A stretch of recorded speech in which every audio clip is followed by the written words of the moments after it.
Dimanche 6 août 2023. Mesdames et messieurs, bonjour et merci de votre fidélité à RTI 1. Vous regardez le 6h30.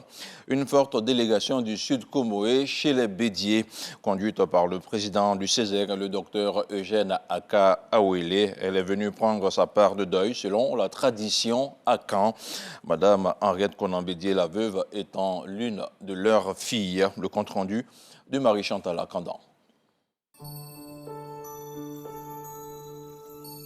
Un élan de solidarité de la région du Sud Comoé pour compatir à la douleur d'Henriette Conan-Bédier, affligée par la disparition de son époux. Les 8 trônes représentant les ethnies de cette région, notamment les Anissanvi, Nzima, Kotoko, Abouré, Essouma et Eotile, qui ont uni leurs forces dans une compassion profonde, apportent un soutien collectif à leurs filles, leurs sœurs et à la grande famille du disparu. Ce geste, empreint d'une affection profonde de toute une communauté solidaire, met en lumière l'importance de la cohésion familiale qui se révèle être une source précieuse de réconfort.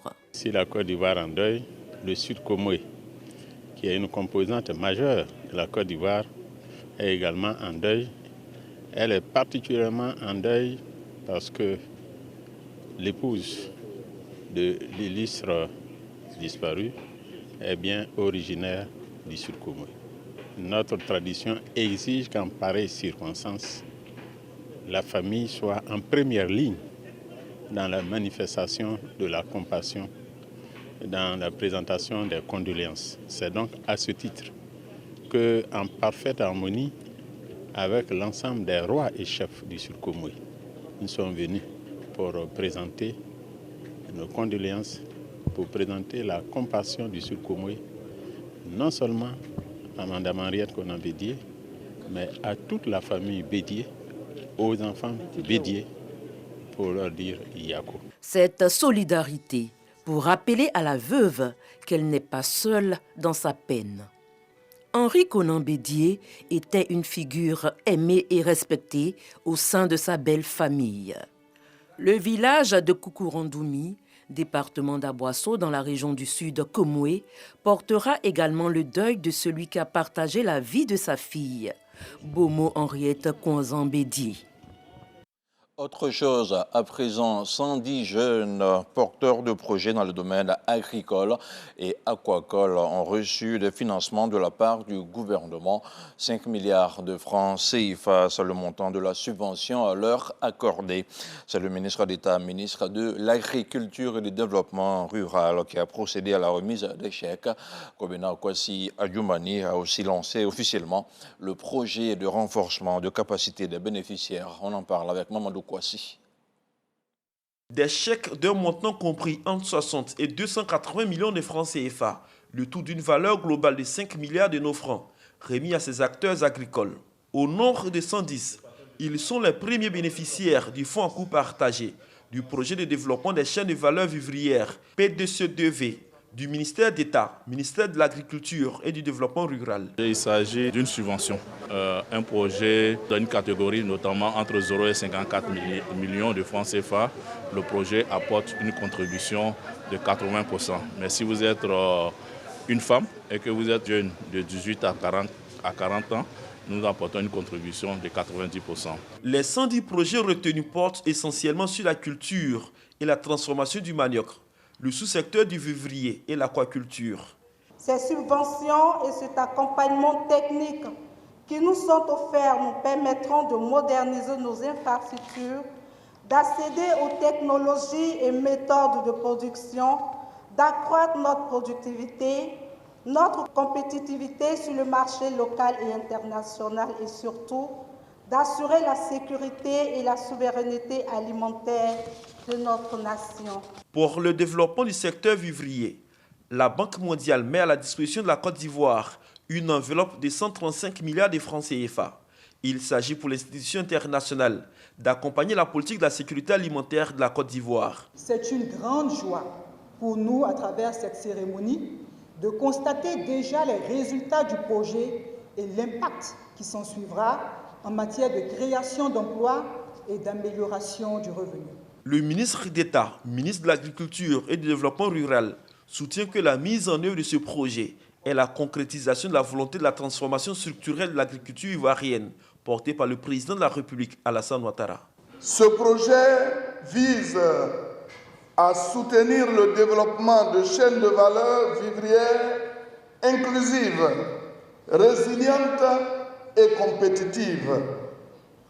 À terme, il devrait faciliter, entre autres, l'accès des acteurs à des marchés plus rémunérateurs, la transformation des produits vivriers et l'accès à un financement adapté à leurs besoins. Dans ce fonds à coût partagé, porté par le PDC2V, une part belle est faite aux jeunes et aux femmes, d'où l'appel à leur mobilisation à la souscription, qui est gratuite. Je suis heureux de pouvoir vous annoncer que nous avons des solutions réalistes, des solutions vraies, des ressources financières et une équipe dynamique prête à vous accompagner. Pour la bonne gestion de ces fonds, les 110 bénéficiaires reçoivent un renforcement de capacité qui sera suivi d'une assistance technique dans la mise en œuvre de leur projet. De plus en plus de pieds de pylônes électriques sont colonisés dans certains quartiers d'Abidjan. C'est le cas par exemple à Abata, mais aussi à Bingerville. Une situation qui inquiète la CIE. La compagnie ivoirienne d'électricité alerte sur les risques aussi bien pour la population que pour les équipements. À cet effet, elle vient de lancer une campagne de sensibilisation qui a valeur de mise en demeure. Les explications de Lancine Bakayoko. Nous sommes à la Riviera Abata. Sous ces pylônes, haute tension de 90 000 à 225 000 volts, les populations ne respectent pas la distance de non-occupation de 15 à 18 mètres de part et d'autre. Les riverains s'exposent ainsi au risque d'être électrocutés et aux incendies électriques, comme ce fut le cas la semaine dernière, selon ce témoignage. Un fil qui était là-bas, branché ici, le deuxième branchement qui est là. Maintenant, lorsque là-bas a commencé d'abord de signaler, il y a un feu qui est sorti sur les fils là. Maintenant, c'est là les dégâts ont commencé d'augmenter. Automatiquement, c'est coupé. Lorsque j'ai coupé, le câble est coupé, c'est tombé sur les bragues là. Le feu qui est sorti ici, la fumée là, personne ne peut pas voir quelqu'un. Selon la compagnie d'électricité, les occupations anarchiques sous ces lignes haute tension sont susceptibles d'entraver les travaux en cas d'incident majeur et d'endommager ces équipements électriques. Les équipes ne peuvent pas bouger très facilement et donc comme les équipes ne peuvent pas bouger facilement, c'est très difficile de pouvoir atteindre les différents objectifs. La seconde problématique qu'on doit gérer, c'est la sécurité des biens des personnes. À Bingerville, à proximité d'une promotion immobilière, une entreprise a retiré le sable mettant en danger les pylônes environnants. Cette colonisation abîme rapidement les pylônes qui peuvent s'écrouler avant leur durée de vie. Que ces genre de situations ne se multiplient pas. Parce que quand ça se multiplie, ça crée d'autres activités qui, j'allais dire, tournent le regard par rapport à notre maintenance classique qu'on devait faire, alors qu'on pouvait donc faire d'autres travaux. Si les pylônes cèdent, c'est tout le sud Comoé qui sera impacté. Et même le territoire national, d'autant que toutes les lignes sont interconnectées. Pour contraindre les populations à proximité des installations électriques à déguerpir, une loi de répression est en cours au niveau du gouvernement. Ivoire Expo Day, c'est le nom d'une nouvelle plateforme commerciale de proximité.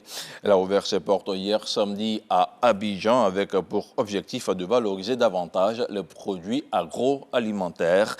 Elle entend aussi créer des opportunités afin de conquérir de nouveaux clients et des partenaires. Le reportage d'Amidi Arachouba et Didier Nguessan. Une vingtaine d'exposants participent à l'Ivoire Expo Day 2023. En plus des expositions, les participants réfléchissent sur plusieurs thématiques sur les produits de beauté et de bien-être. Recevoir du monde à notre stand parce que c'est dans un premier temps pour une visibilité. On souhaite rendre visibles nos produits. Nous sommes nés depuis 3 ans déjà. on fait nos petits pas. Expo Day 2023 pour pouvoir vraiment mettre en valeur tout ce qui est produit local ivoirien. Parce qu'on a tendance à voir que nos produits locaux, issus de nos matières premières ivoiriennes, ne sont vraiment pas valorisés. Le ministère du Commerce entend encadrer et encourager ces PME afin de mieux vendre le label Ivoire. Les Ivoiriens innovent. Les Ivoiriens, en tout cas, aident le gouvernement dans sa politique de transformation des matières premières. Voilà, donc vraiment, c'est très important. J'ai vu leur génie, j'ai vu leur ingéniosité et je les encourage au nom du ministre, Souleymane Dirassouba, voilà, à persévérer et à développer leur activité. Ivoire Expo Day est à sa première édition. Il ambitionne de faire la promotion des produits agro-industriels ivoiriens et maximiser leurs ventes, aussi bien dans la capitale économique que dans ses environs. Le ministre de la Construction, du Logement et de l'Urbanisme effectue en ce moment une campagne de proximité dans la région de la Bagoué. Bruno Nabagné-Koné s'est rendu précisément dans les cantons de Kassamblé et de Pongala. En toile de fond, il s'agit pour lui d'échanger avec les populations rurales afin de recueillir leurs avis et leurs propositions pour un développement optimal des différentes localités. Un reportage signé Charles Tato. Le ministre Bruno Koné poursuit sa série de tournées de mobilisation et d'échanges avec les populations dans la région de la Bagoué. Visite des hameaux et villages des cantons Kassamblé et Pongala. Malgré les difficultés d'accès à certaines localités, Bruno Nabagné-Koné s'est rendu successivement à Pondio, Katiele, Mowele, Tomboli, Kofré, Koundé, Yélé et Nongana. Accueilli dans une liesse populaire, le candidat du RADP au régional a tenu le même discours. La cohésion et l'union entre les filles et fils de la Bagoué afin d'amorcer un développement plus inclusif et durable. Tout le monde doit se mettre autour de la candidature du ministre Bruno Nabagné-Koné pour qu'on puisse gagner comme on a l'habitude de le faire. Mon souhait est que tous les fils et toutes les filles de la Bagoué soient ensemble. Et notre volonté, c'est de dire qu'il faut faire confiance à celui qui est devant nous, qui est le président Alassane Ouattara.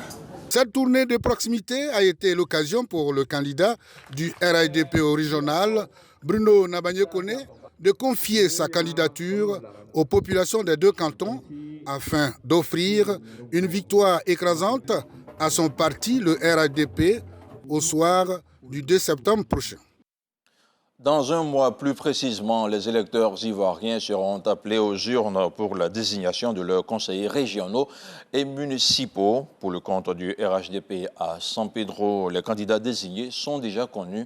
Il s'agit de Nabo Clément pour le conseil régional et Félix Anoblé pour les municipales. Les deux candidats viennent de recevoir le soutien du président de l'association des cadres du Centre pour le développement RHDP. Le commentaire de Mahama Traoré.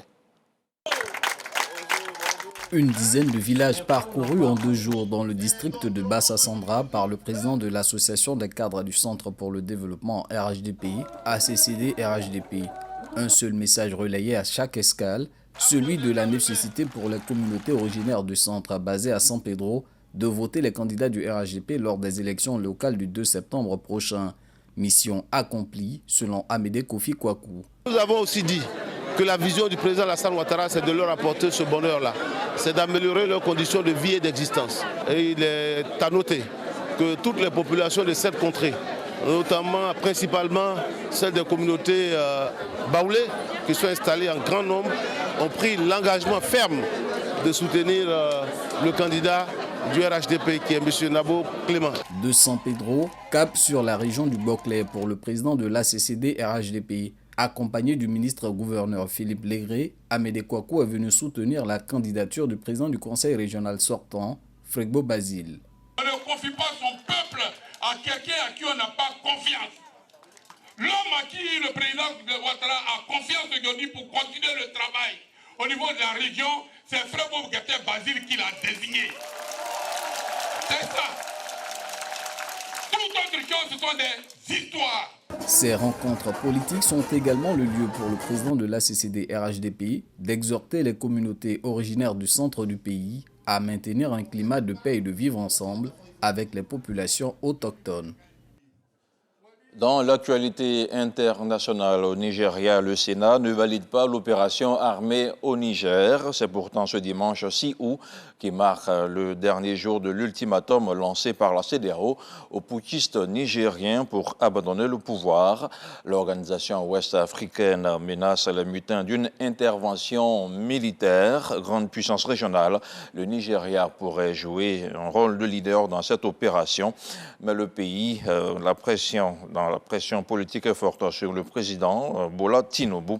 Le Sénat lui a déjà demandé de privilégier d'autres options. Et puis au Sénégal, Khalifa Sall et Karim Wade devraient pouvoir être candidats à la prochaine présidentielle. 7 mois avant l'élection, les députés ont voté hier, samedi 5 août, dans la soirée, un texte qui devrait permettre aux deux figures de l'opposition de se présenter. Le projet de loi largement adopté permet de leur rendre leur éligibilité. Leur réhabilitation électorale pourrait permettre également de contribuer à apaiser les différentes parties, sinon les tumultes traversés par le Sénégal ces derniers mois. Merci d'avoir suivi ce point d'information. Restez sur RTIA.